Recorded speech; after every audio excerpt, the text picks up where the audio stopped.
So we're gonna be studying limiting reactant today. And you guys have to participate. Okay? To understand limiting reactant, first you need to understand that for instance today you decide कि let's make burger. Okay? So to make a burger, I guess you need burger buns. So you have one burger bun. It's a very important concept. Two burger buns, three burger buns, four burger buns, right? And then you say कि you need that uh, chicken, beef, whatever patty. So you have one,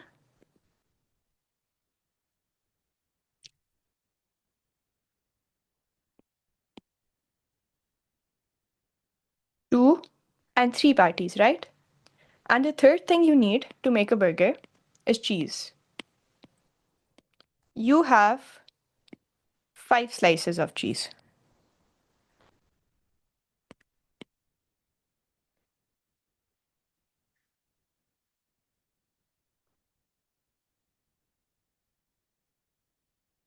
right?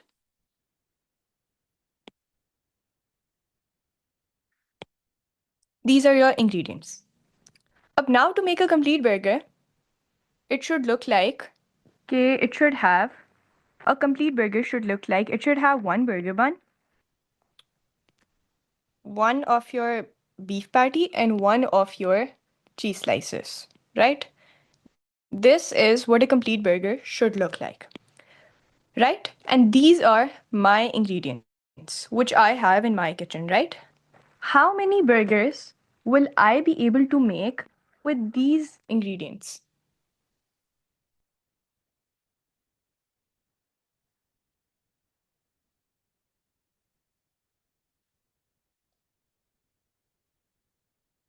What do you guys think? How many burgers will I be able to make in total?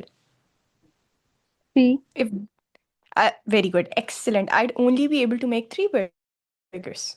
Why?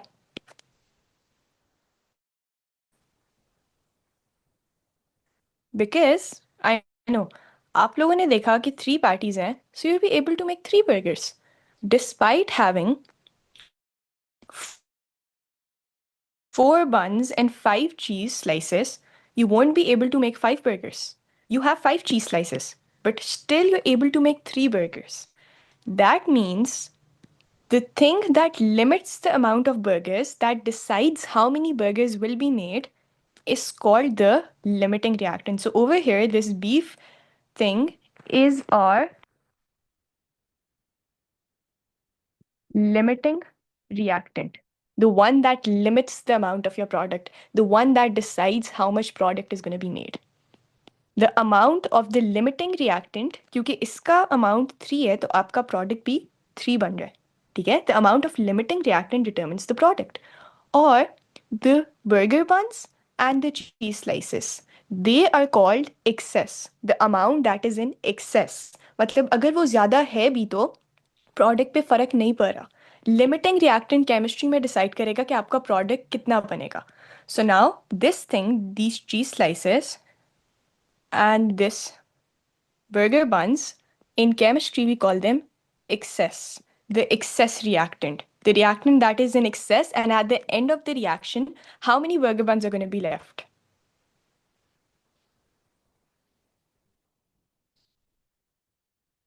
Arma,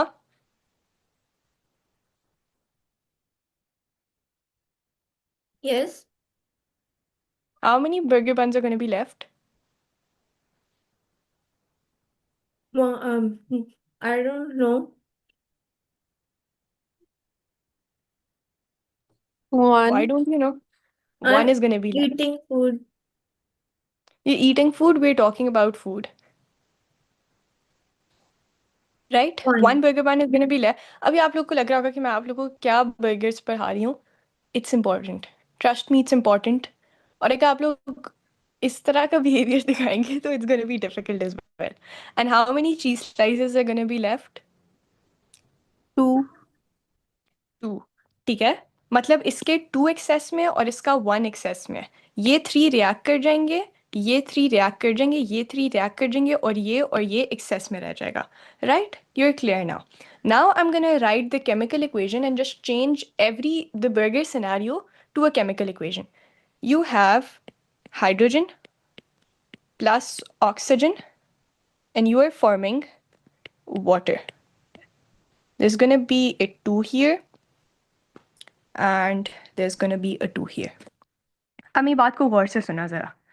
I say that I have 5 moles of my H2. I have 15 moles of oxygen. ठीक है. अब मुझे एक बात बताओ, according to this equation इसकी mole ratio क्या है, हाइड्रोजन रेशियो ऑक्सीजन?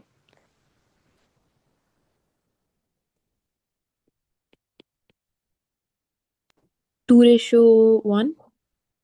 एक्सेलेंट, 2:1 है. इसका मतलब है इसके 2 मोल्स के साथ इसका 1 मोल रिएक्ट करेगा. इसके 5 मोल्स के साथ ऑक्सीजन के कितने मोल्स रिएक्ट करेंगे? हाइड्रोजन के 5 मोल्स के साथ ऑक्सीजन के कितने मोल्स रिएक्ट करेंगे?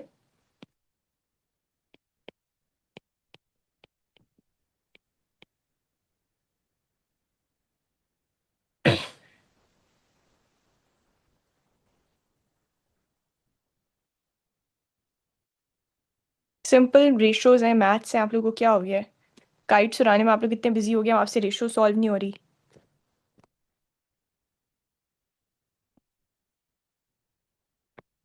2:1. 2:1. 5 की रेशियो क्या आएगी? 1.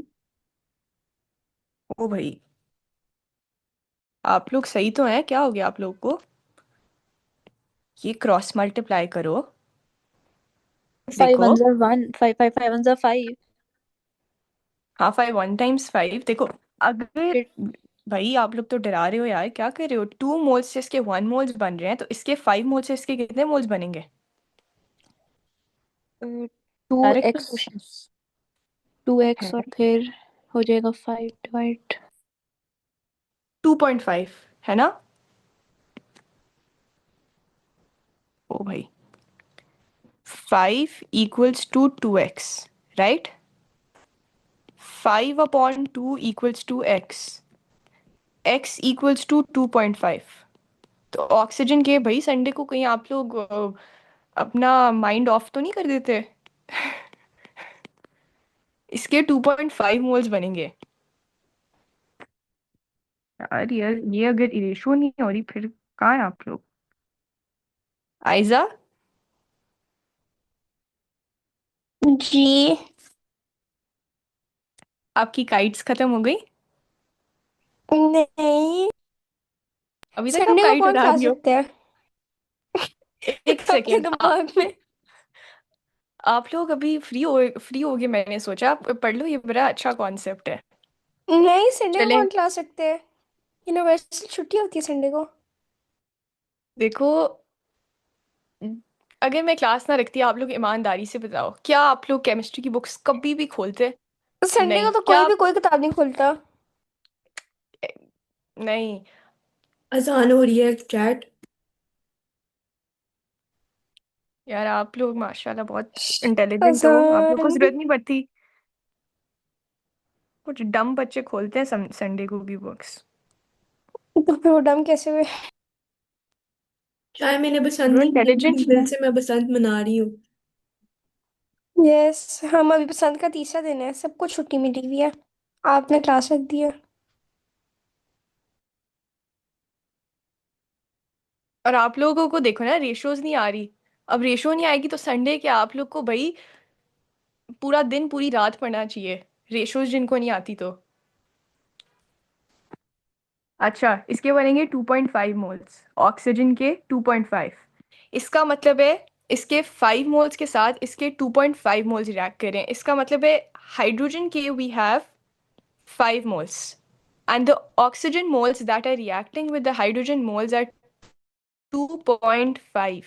But how many moles do we have? 15. And only 2.5 moles are reacting. That means how many moles of oxygen are going to be left unreacted?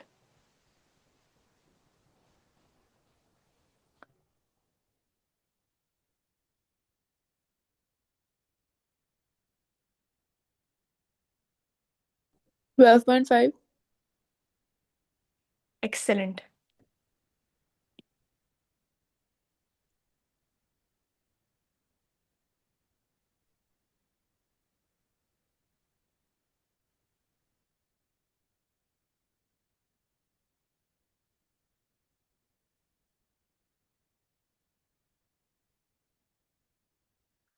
$12.5 moles of oxygen are left unreacted. They're not reacting. अब मुझे एक बात बता दो, ऊपर जो मैंने concept पढ़ाया है उसको देख के कि हमारा लिमिटिंग रिएक्टेंट होता है जो इंटायरली यूज अप हो जाता है और एक्सेस रिएक्टेंट्स होते हैं which are left behind, right? इसमें से हाइड्रोजन लिमिटिंग रिएक्टेंट है या ऑक्सीजन? आयजा ये आप बताओगी।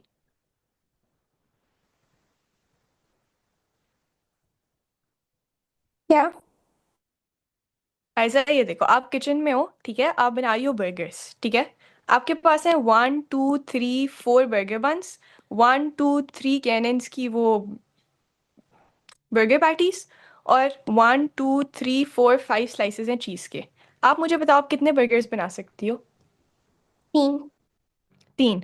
क्यों 3 बना सकती हो? 5 चीज़ क्योंकि सिर्फ स्लाइसेस हैं। 3 पैकेट पैटीज हैं। हाँ देखो, इसमें आपका दिमाग कितना तेज चले, क्योंकि सिर्फ 3 पैटीज हैं। इसका मतलब है जो आपकी बर्गर पैटी है वो आपका लिमिटिंग रिएक्टेंट है। जो आपके अमाउंट ऑफ बर्गर्स हैं वो किस पे डिपेंड कर रहे हैं? इन तीनों में पैटीज से। पे। पैटीज पे, राइट। मतलब जो लिमिटिंग रिएक्टेंट होता है, जो चीज़ आपके पास लिमिटिंग रिएक्टेंट होती है, उस पे आपका प्रोडक्ट डिपेंड करता है। अब मुझे एक बात बताओ, कितने बर्गर बन्स आपके पास एक्सेस में है 1 और कितने चीज स्लाइसेस एक्सेस में है? 2। 2। Very good. अब इसी तरह आप इस इक्वेशन को देखो, इसमें हाइड्रोजन, ऑक्सीजन, वाटर बना रहे हैं मिलके, ठीक है। वाटर के हैं 5 मोल्स, हाइड्रोजन ऑक्सीजन के 15 मोल्स, राइट। जबकि अब आपने इन दोनों में से बताना है कि कौन सी चीज़ लिमिटिंग रिएक्टेंट है, कौन सी चीज़ एक्सेस में है। हमने देखा कि हाइड्रोजन के 5 मोल्स के साथ ऑक्सीजन के 2.5 मोल्स रिएक्ट करते हैं, राइट। हाइड्रोजन के 5 मोल्स के साथ ऑक्सीजन के 2.5 मोल्स रिएक्ट करते हैं, पर हमारे पास यस। ऑक्सीजन के 15 मोल्स हैं। तो अब मुझे बता दो कि कौन सी चीज़ लिमिटिंग रिएक्टेंट है, कौन सी चीज़ एक्सेस है। Hydrogen is the limiting reactant और yes, oxygen very good. Excess में है। ऑक्सीजन एक्सेस में।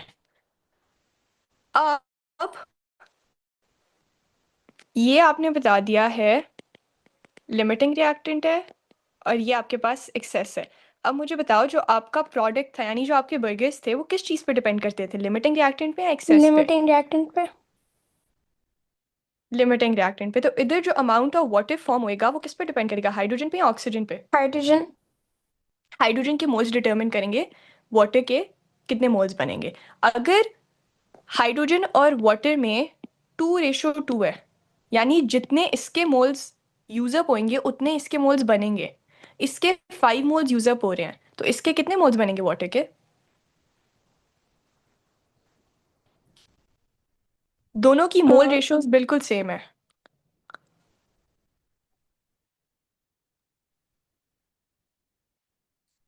एक सेकेंड, क्या? एक सेकेंड। निकल आओ आप रील से बच्चे। मैंने रील्स देख। आपने क्या पूछा? एक अजान हो रही है। सेकंड। 5 मोल से यूज होंगे। एक्सीलेंट। अगर इसमें और इसमें मोल रेशो देखो, 2:2, सेम मोल रेशोज, मतलब जितने मोल्स इस चीज़ के यूज अप होंगे उतने ही मोल्स इस चीज़ के बनेंगे। अगर इसके 5 मोल्स यूज हो रहे हैं तो वाटर के भी 5 मोल्स बनेंगे, राइट। तो सबसे पहले आप लोगों ने देखना है लिमिटिंग रिएक्टेंट कौन सा है, और फिर लिमिटिंग रिएक्टेंट से आपने अपने प्रोडक्ट के मोल्स डिटरमिन करने। अगर किसी ने ये किया, ऑक्सीजन एक्सेस में था यानी एंड पे बच गया था, ऑक्सीजन के मोल्स देख के वाटर के मोल्स डिटरमिन करने की कोशिश की, तो वो गलत हो जाएगा, क्योंकि ऑक्सीजन इज इन एक्सेस। इतना ऑक्सीजन तो यूज अप हो ही नहीं रहा 12.5 moles. So that's the thing that you have to remember. The amount of limiting reactant is going to determine the amount of your product, not the excess reactant. और इसकी example ये है कि जो चीज़ access में होती है वो बच जाती है, वो रिएक्शन में नहीं यूज अप होती और उससे आपका प्रोडक्ट डिटरमिन नहीं होता. अब बस इसको मोल्स में कन्वर्ट करना है. आई हैव अ क्वेश्चन दो. यस. हम लोगों ने 15 में से 2.5 इसलिए माइनस किया था ताकि हमें ये पता चले कि ऑक्सीजन कितने एक्सेस में है. हाँ, हमें ताकि ये पता चले कि उसके कितने मोल्स एक्सेस में है, क्योंकि हमने देखा कि सिर्फ 2.5 रिएक्ट हुए हैं. तो हमने देखा टोटल हमारे पास 15 है, उसमें से अगर हम वो वाले माइनस कर दें जो रिएक्ट हुए हैं तो हमारे पास अनरिएक्टेड आ जाएंगे. तो ये 12.5 अनरिएक्टेड अनयूज्ड मोल्स हैं जो एंड पे पड़े होंगे अनयूज्ड. ठीक और है. रिएक्ट हमें इसलिए पता चला जब हमने रेशियो निकाली. हाँ, वो हमने रेशो से देखा कि इसके 5 मोल्स के साथ इसके कितने मोल्स रिएक्ट करेंगे, हमने देखा सिंपल रेशो से 2:1 से. अब इसी को मोल्स में हम सीखते हैं कि किस तरह होते हैं. Calculate the mass of sulfur dioxide that is produced when 3.5 moles of sulfur is burnt in 3.5 moles of oxygen. अब वो हमें कह रहे हैं हमारे पास सल्फर के हैं 3.5 मोल्स और ऑक्सीजन के भी हैं 3.5 मोल्स. और इन दोनों की मोल रेशो क्या है सल्फर और ऑक्सीजन की?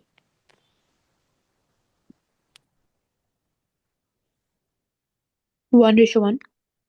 1:1, क्योंकि इसके कोएफिशिएंट में 1 लिखे है, यहाँ पे भी 1 है. इट्स 1:1. मतलब दोनों इक्वल अमाउंट में रिएक्ट करेंगे. अगर इसके 0.5 मोल्स होंगे तो इसके भी 0.5 उसके साथ रिएक्ट करेंगे. तो अब एग्जामिनर हमें कह रहे हैं हमारे पास सल्फर के 3.5 हैं, ऑक्सीजन के भी 3.5 हैं. यानी अगर आप लोग इसको अपने बर्गर वाले टर्म्स में देखो तो अगर आपके पास 2 बर्गर बन्स हैं तो आपके पास जो बर्गर पैटीज हैं वो भी 2 ही हैं.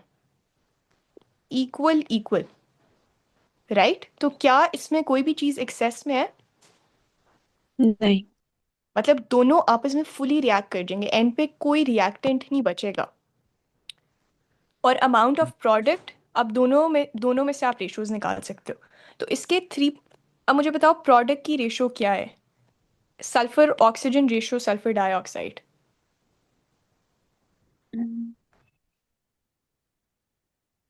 1:1:1. 1:1:1. तो मतलब अगर इसके 3.5 मोल्स हैं, उसके 3.5 मोल से रिएक्ट करते हैं, तो अब आयजा आप मुझे बताओ कि सल्फर डाइऑक्साइड के कितने मोल्स बनेंगे?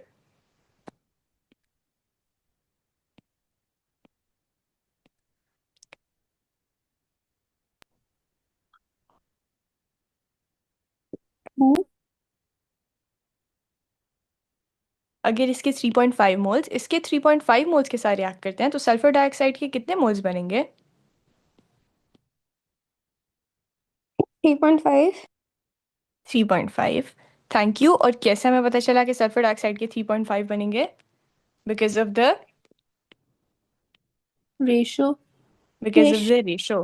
1:1:1 का मतलब है सब इक्वल अमाउंट्स में. अब हमारे पास सल्फर डाइऑक्साइड के मोल्स आ गए, वो हमसे लेकिन पूछ रहे हैं. हाँ लेकिन जी. अगर कोई कहता है कि 3.5 + 3.57 तो वो तो वो नहीं तो ना. गलत हो जाएगा. बिकॉज रेशियो 1 है. आपने हाँ, आपने रेशो से चलना है यहाँ पे, एडिशन से नहीं, सब्ट्रैक्शन से नहीं, रेशो से. राइट. तो अब हमारे पास आ गए सल्फर डाइऑक्साइड का मोल्स. वो हमसे पूछ रहे हैं mass of sulphur dioxide. What's the formula that relates moles and mass? अब मेरा एक क्वेश्चन है. जी. हम लोग यहाँ पे लाइक वो फॉर्मूला क्यों नहीं अप्लाई कर रहे लाइक मोल्स का. हम यहाँ पे फॉर्मूला देखो, वेरी गुड क्वेश्चन, कि हम फॉर्मूला क्यों नहीं अप्लाई करें. वो इसीलिए क्योंकि फॉर्मूला कहता है moles equals to mass over MR. आप रिएक्टेंट्स में से किसी एक चीज़ के मोल्स फिगर आउट करती हो और फिर आप रेशो लगा के सल्फर डाइऑक्साइड के मोल्स निकालती हो, है ना? अगर इसके इतने मोल्स हैं तो इसके इतने होंगे. पर आपने रेशो जो है वो लिमिटिंग रिएक्टेंट और प्रोडक्ट की लगानी है. आपने एक्सेस वाली चीज़ के साथ रेशो नहीं लगा सकते अपने प्रोडक्ट की, क्योंकि जो चीज़ आपका उतना ही प्रोडक्ट बनता है जितना आपका लिमिटिंग रिएक्टेंट होता है. तो अगर आप ये सोचो कि आपके 5 बर्गर्स बनेंगे क्योंकि आपके पास एक्सेस वाला प्रोडक्ट 5 में है तो वो गलत हो जाएगा। ऐसे तो आप ये रेशो लगा लोगी कि अगर आप ये सोचो कि चीज़ स्लाइसेस की रेशो आप लगा लो अपने बर्गर्स के साथ, आप सोचो चीज़ स्लाइसेस 5 हैं तो बर्गर्स भी 5 बनेंगे, तो गलत रेशो है। आपने एक्सेस वाली चीज़ की अगर रेशो लगा ली तो आपके पास प्रोडक्ट ज़्यादा आ जाएगा। असल में आपने लिमिटिंग रिएक्टेंट की रेशो लगा के अपने प्रोडक्ट की रेशो डिसाइड करनी है, और फिर आपने वो वाले मोल्स प्रोडक्ट के डालने हैं फॉर्मूला में। समझ आई? आहिस्ता आहिस्ता हम क्वेश्चंस करेंगे, सब क्लियर हो जाएगा। यहाँ पे 3.5 मोल्स हैं, 3.5 मोल्स को आपने मल्टीप्लाई कर देना है सल्फर डाइऑक्साइड के एमआर से। Sulphur is 32, oxygen is 16. How much mass are we gonna get?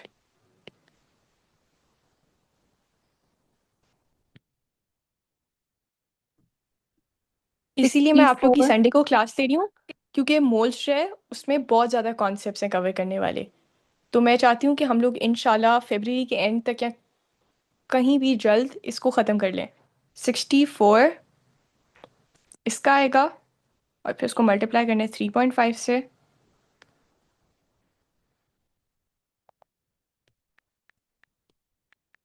To 224, 224।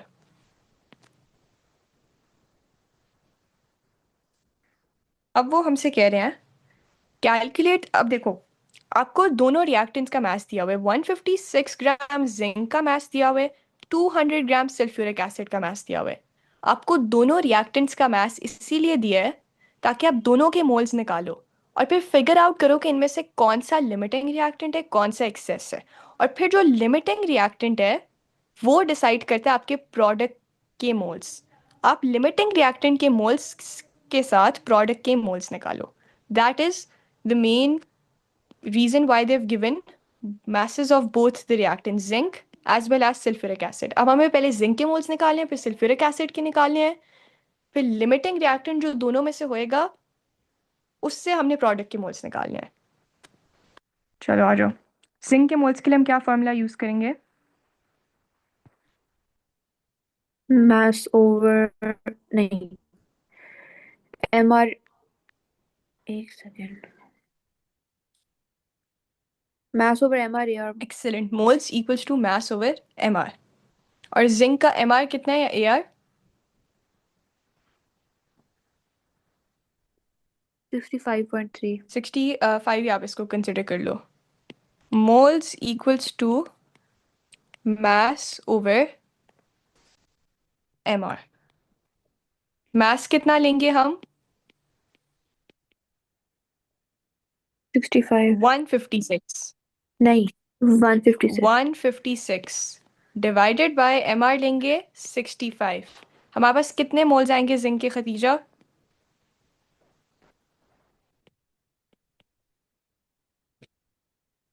2.4 2.4 moles आ गए हमारे पास जिंक के।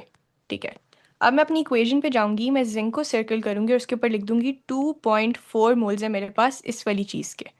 अब अगले मोल्स मैंने निकालने हैं सल्फ्यूरिक एसिड के।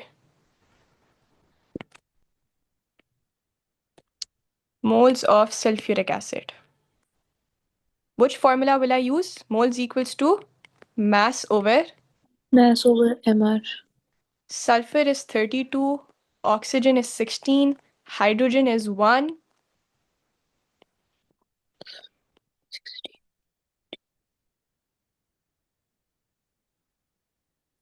98 98 आ गया हमारा mr जो कि डिनोमिनेटर में होगा। ऊपर में मास कितना लूंगी? 200 200, because that's given in the question. How many moles do I get of sulfuric acid? 2.04 2.04। Hmm 2.04, 200 divided by 98,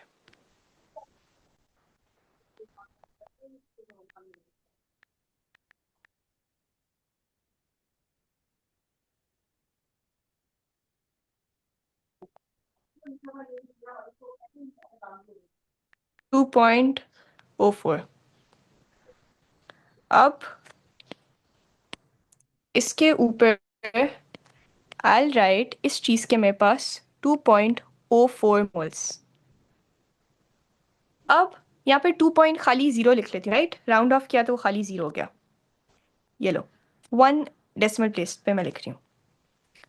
इसके 1 मोल के साथ इसका 1 मोल रिएक्ट करता है। अब प्लीज मेरी बात गौर से सुना। इसके 1 मोल के साथ इसका 1 मोल रिएक्ट करता है, राइट? अगर मेरे पास जिंक के 2.4 मोल्स हैं तो सल्फ्यूरिक एसिड के मेरे कितने मोल्स रिएक्ट करेंगे? रिएक्ट करेंगे। आप अभी इन चीजों को छोड़ दो। रिएक्ट कितने करने चाहिए? 2.4 ही 2.4 करने चाहिए। अगर इसके 2.4 हैं तो इसके भी 2.4 करने चाहिए। पर क्या मेरे पास इसके 2.4 मोल्स हैं सल्फ्यूरिक एसिड के? नो। इतने मोल्स तो है ही नहीं। मेरे पास तो सिर्फ 2.0 मोल्स हैं। मैं 2.4 मोल्स को नहीं रिएक्ट करवा सकती। इसका मतलब है कि जो जिंक है उसके मोल्स कुछ ज्यादा है। क्योंकि अगर मैं दूसरी तरफ रेशो करूं, इसके 1 मोल के साथ इसका 1 मोल रिएक्ट करता है। सल्फ्यूरिक एसिड के मेरे पास 2.0 मोल्स हैं। तो जिंक के थ्योरेटिकली उसके साथ कितने मोल्स रिएक्ट करने चाहिए? 2.0 2.0। पर मेरे पास है 2.4। तो एक्सेस। तो जिंक एक्सेस में है।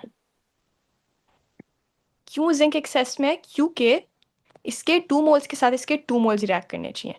पर मैंने अभी कैलकुलेट किए हैं, जिंक के तो 2.4 मोल्स आ रहे हैं। इसका मतलब है 2 मोल्स सिर्फ रिएक्ट करेंगे और बाकी मोल्स अनरिएक्टेड रह जाएंगे। 0.4 एक्सेस में है। Excellent excellent. 2.4 में से आई माइनस 2.0 जो रिएक्ट करेंगे और 0.4 मोल्स एक्सेस में है ऑफ जिंक। तो zinc is in excess and sulphuric acid is the limiting reactant. ठीक है? कॉन्सेप्ट समझ में आया? अब मैं आपको दोबारा ये एक्सेस और लिमिटिंग रिएक्टेंट कॉन्सेप्ट इधर कराती हूँ। व्हाट इज द लेकिन हमने टोटल? मैथ्स तो निकाला नहीं उसका, जिंक हाँ अभी, सल्फेट का। हाँ वो मैंने जानबूझ के नहीं निकलवाया। मैं आपको एक और क्वेश्चन में वो करा के फिर मैं ऊपर वापस लाके मैथ्स कराती हूँ। What is the total mass of the solution that remains when 40 gram of calcium reacts with 100 gram of water?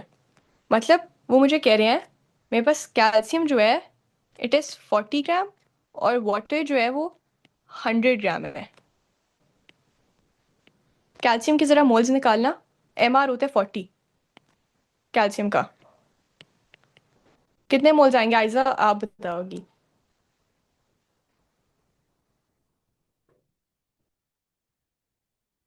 ये कैल्शियम का आयजा मैथ्स है। अब आयजा नहीं बोलने वाली, मुझे पता है। ये मैथ्स है, ये एमआर है।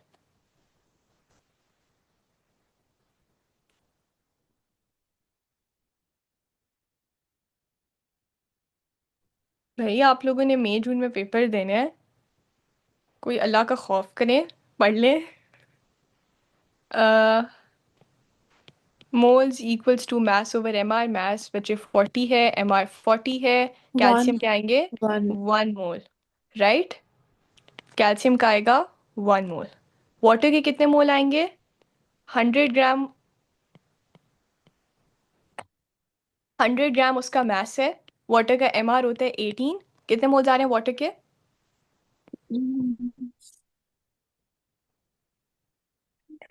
5.5। 5.5 मोल्स। इसका 1 मोल है, इसके 5.5 मोल्स हैं। इनमें से एक लिमिटिंग रिएक्टेंट होएगा, एक एक्सेस होएगा। इसके 1 मोल के साथ इसके 2 मोल्स रिएक्ट करते हैं। हमें रेशो से पता चल रहा है इसके 1 मोल के साथ इसके 2 मोल्स रिएक्ट करते हैं। इसके 1 मोल के साथ इसके 2 मोल्स रिएक्ट करेंगे। पर हमारे पास कितने हैं?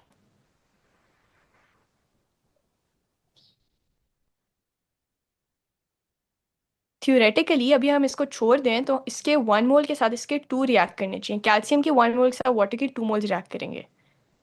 पर हमारे पास कैल्शियम का तो 1 ही मोल है, वाटर के 5.5 मोल्स हैं। क्या 5.5 रिएक्ट कर जाएंगे? नहीं। सिर्फ 2 मोल्स रिएक्ट करेंगे, बाकी सारे एक्सेस मोल्स होंगे, मतलब जो अनरिएक्टेड होंगे।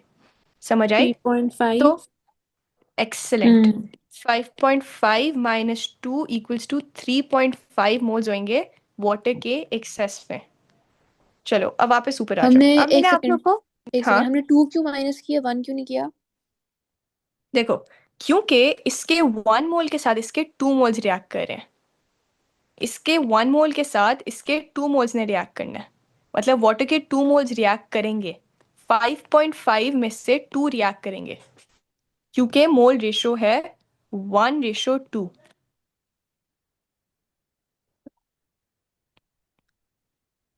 1:2।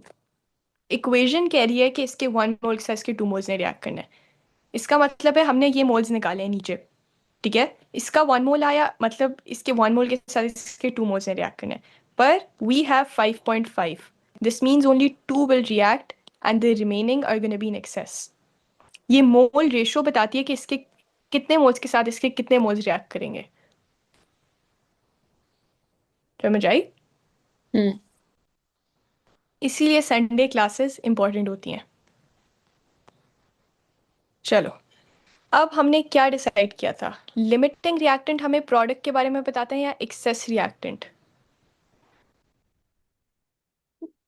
प्रोडक्ट।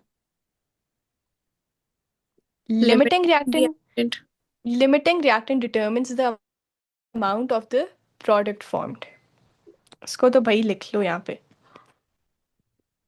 ये एक ऐसी बात है जो बच्चों को ए लेवल्स में भी समझ नहीं आती, कि limiting reactant determines the amount of, golden words, determines the amount of, ये आपकी आज का कोर है और what we have done is gonna determine the amount of product formed. और excess reactant is left over लिख लो अगर दूसरी बात लिखनी है तो। ओ भाई चलो, अब यहाँ पे लिमिटिंग रिएक्टेंट क्या था? जिंक था या सल्फ्यूरिक एसिड था? Sulphuric acid.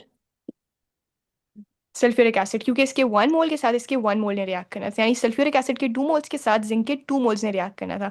पर जिंक के 2.4 मोल्स थे, यानी 2.4 में से सिर्फ 2 ने रिएक्ट करना है, बाकी 0.4 मोल्स हैं एक्सेस में, ठीक है। अब अगर ये लिमिटिंग रिएक्टेंट है तो amount of zinc sulphate formed कौन डिटरमिन करेगा? जिंक या sulphuric acid? Sulphuric acid. Sulphuric acid. ये भाई, इसका मतलब है अब हम जो रेशो बनाएंगे वो बनाएंगे H2SO4 sulphuric acid ratio zinc sulphate. क्या है मोल रेशो सल्फ्यूरिक एसिड और जिंक सल्फेट में? 1:1। 1:1। ये बहुत मुश्किल कॉन्सेप्ट है, स्कूल्स में आराम से ये समझ नहीं आता। Like, I remember when I did this, I had to like watch tons and tons of videos on YouTube to understand this limiting reactant concept. और इतना टाइम भी नहीं होता थर्ड टर्म में कि वो आपको मोल्स प्रॉपरली पढ़ा सकें। फिर वो कर देते हैं 1:1। और इसके थे 2 मोल्स, तो जिंक सल्फेट के कितने मोल्स बनेंगे? 2 मोर। 2 मोल्स। अब इसके 2 मोल्स बन रहे हैं, हमसे इसका मास पूछ रहे हैं, right? What is the mass of zinc sulphate that's gonna be produced? 2 moles से इसका कितना मास बनेगा? Moles equals to mass over mr. Zinc is 63, right? 65. 65. Sulfur is 32. Oxygen is 16. ये जिंक सल्फेट का फॉर्मूला है। मुझे बता दो इसका कितना मास बनेगा?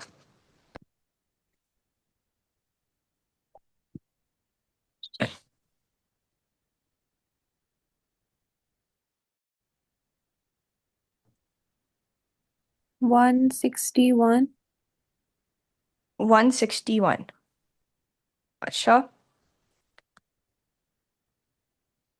वन सिक्सटी तो वन multiplied by zinc है 65, sulfur 32,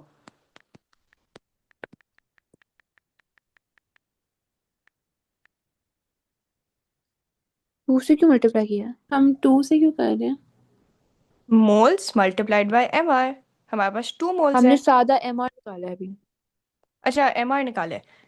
गुड गुड गुड। अच्छा, एम आर को फिर आपने 2 से मल्टीप्लाई कर देना है तो मोल्स आ जाएंगे, मास आ जाएगा मतलब।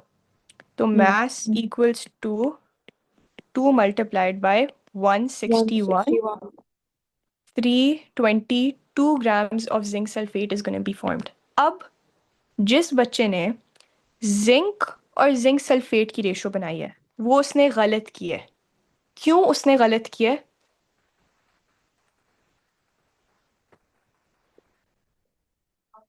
हमने लिमिटिंग रिएक्टेंट क्योंकि नहीं। जिंक जो है वो लिमिटिंग रिएक्टेंट नहीं है, जिंक एक्सेस में है, और हमारा जो अमाउंट ऑफ प्रोडक्ट है वो लिमिटिंग रिएक्टेंट डिटरमिन करते हैं। इसीलिए हमने अक्लमंदी की है, सल्फ्यूरिक एसिड और जिंक सल्फेट की रेशो बनाई है लिमिटिंग रिएक्टेंट और इसकी। अब जो लोग रील्स देख रहे हैं और नहीं अटेंशन पे कर रहे हैं उनको वही फिर मसला होएगा। अब ये क्वेश्चन थोड़ा सा टेक्निकल है। इसमें लिमिटिंग रिएक्टेंट क्या था, कैल्शियम या वाटर?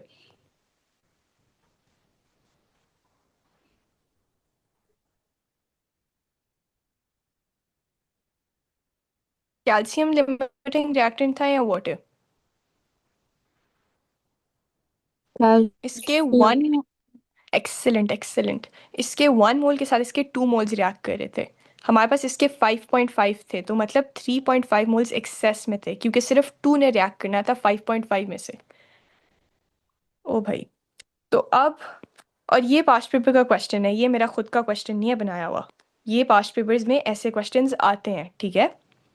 तो इसका मतलब है कि अब हमारे पास ये एक्सेस में है तो हमारा अमाउंट ऑफ कैल्शियम हाइड्रोक्साइड और H2 जो है वो कौन डिटरमिन करेगा, कैल्शियम या वाटर? कैल्शियम। कैल्शियम। कैल्शियम। तो अगर मैंने कैलकुलेट किया था ऊपर कैल्शियम के मेरे पास